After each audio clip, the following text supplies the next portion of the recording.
Aave has long been considered one of the safest and most battle-tested protocols in DeFi, but on April 18th, that reputation took a serious hit. An attacker minted 116,500 unbacked RsEth, used it as collateral on Aave, and walked away with roughly $193 million in borrowed assets. The result was one of the largest stress events Aave has ever faced. $8.67 billion in weekly outflows, with liquidity pushed to 100% utilization and Aave briefly trading at an 8% discount to ETH. But the real story is bigger than one exploit. This incident exposed a deeper question. Is DeFi's biggest lending model actually underpricing risk? Let's start with what happened. On April 18th, attackers compromised infrastructure tied to KelpDAO's Layer 0 bridge. The bridge relied on the 1-OF-1 DVN setup, meaning one verifier effectively had the power to attest to cross-chain transactions. Attackers compromised RPC infrastructure, served forged data to the verifier, and convinced the system that RsEth had been burned on another chain. That allowed them to mint 116,500 unbacked RsEth directly on Ethereum mainnet. From there, they deposited that RsEth into Aave v3 as collateral. Because RsEth was treated as ETH-correlated collateral inside Aave's E-mode framework, the attacker was able to borrow ETH at a very high loan-to-value ratio, around 93%. In simple terms, they created fake collateral, posted it into Aave, and borrowed real liquidity against it. The total damage was about $193 million in ETH-correlated assets. The exploit itself didn't happen inside Aave, but Aave became the place where the damage was converted into real bad debt risk. Once users realized that unbacked RsEth had been used to borrow against the protocol, liquidity started fleeing. Within hours, Aave's ETH reserve tightened dramatically, from 1735 UTC to 1956 UTC, with deposits fell by 294,000 ETH. Utilization hit 100%, meaning there was effectively no immediately available ETH left in the pool. That matters because when a lending pool hits 100% utilization, depositors can't simply withdraw on demand anymore. What looks like a liquid deposit can suddenly start behaving like an illiquid loan. That's why Aave, the token depositors receive when they supply ETH to Aave, briefly traded at an 8% discount to ETH. The market was no longer treating Aave with deposits as equivalent to actual ETH. To understand why this got so messy, you have to understand how much of Aave's ETH market was tied up in looping strategies. Aave has become a major venue for ETH LST and LRT looping. The basic trade is simple. A user deposits a yield-bearing ETH asset like RsEth, WETH, or WSTEth. Then they borrow ETH or WETH against it. Then they use that borrowed ETH to buy or mint more yield-bearing ETH collateral. Then they repeat the process. The goal is to earn the spread between the staking yield and the borrow cost. In normal conditions, this can look like a relatively clean carry trade, but the problem is concentration.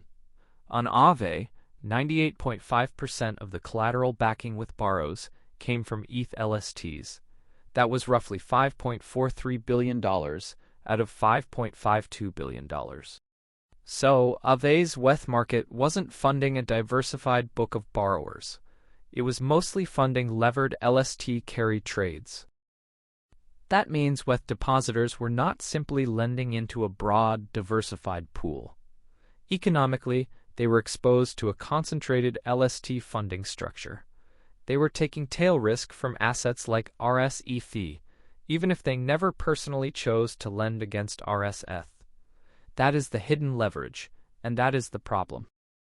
This brings us to the core critique: Aave's monolithic pool architecture. Aave's model has been incredibly successful. It lets users deposit assets into unified pools, and borrowers access deep liquidity across the protocol. That design helped Aave become the dominant DeFi lending platform. but it also socializes risk. In a unified pool, lenders often don't get to choose the exact collateral risk they're underwriting. A USDC depositor, for example, may be exposed to borrowers using very different types of collateral, from relatively straightforward assets to more complex, higher-risk yield tokens. The problem is that the pool rate often compresses these different risks into one blended APR. Depositors may earn the same rate, whether their liquidity is funding plain vanilla borrowing or highly levered looping strategies. That is fine when collateral is simple, liquid, and easy to model. It becomes much harder when collateral has discrete risks like bridge risk, smart contract risk, or external protocol failure. And that's exactly what happened with RsEth. The collateral didn't gradually decline in value. It suffered a jump risk event. A bridge failure created unbacked collateral almost instantly. That kind of risk is extremely hard for a monolithic pool to price correctly. Aave does have a backstop, Umbrella. Umbrella is designed as junior capital that can absorb bad debt in specific markets. Before the exploit, Aave had built up significant Umbrella capital. But the key issue is scale. Aave's RsEth Umbrella balance was around $54 million.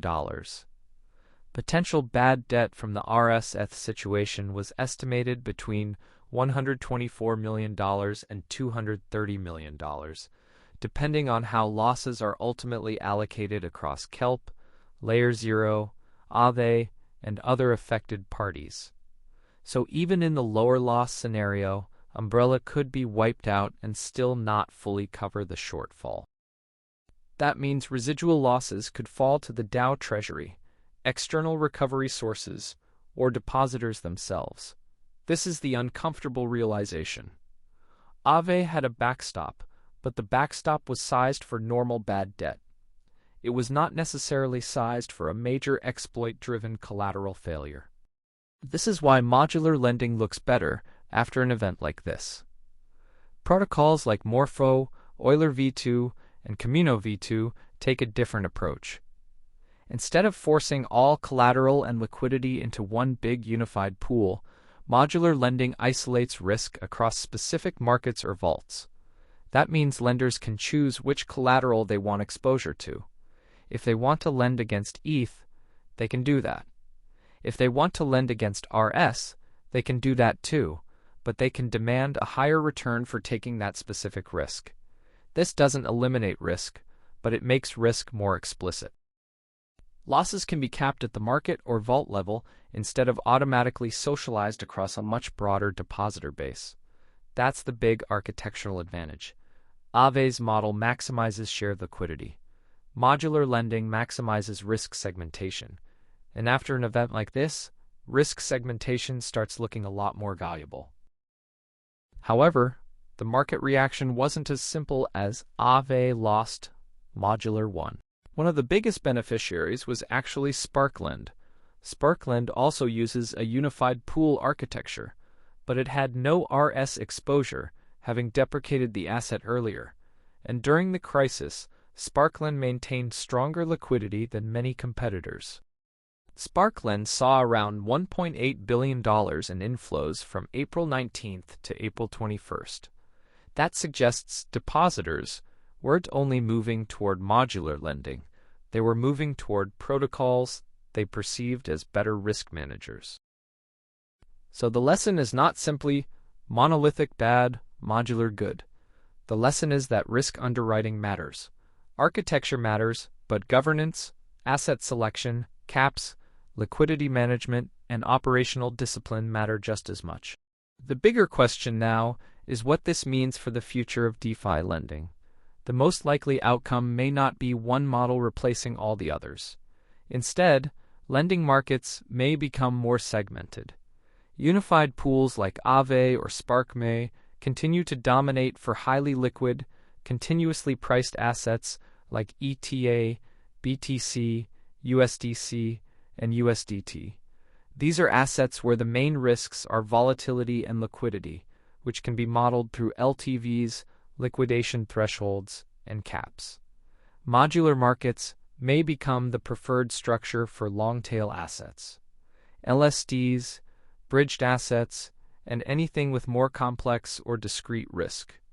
And vertically integrated certified platforms like Maple, Pareto, or Wildcat may gain share in institutional credit, where legal agreements, underwriting, and negotiated restructurings matter more than atomic liquidations or permissionless access.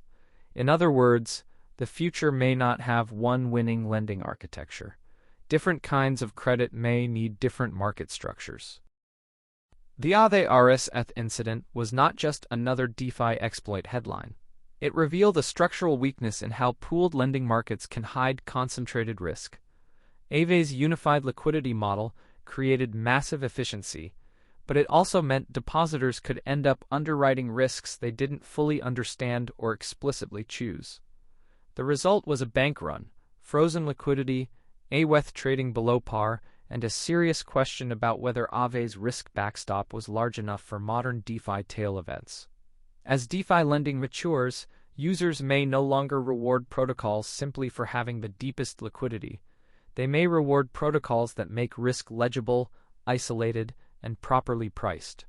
And for the first time in years, Aave's dominance looks meaningfully contestable. So the question now is, was this just a temporary crisis for Aave, or was it the first major crack in DeFi's monolithic lending model?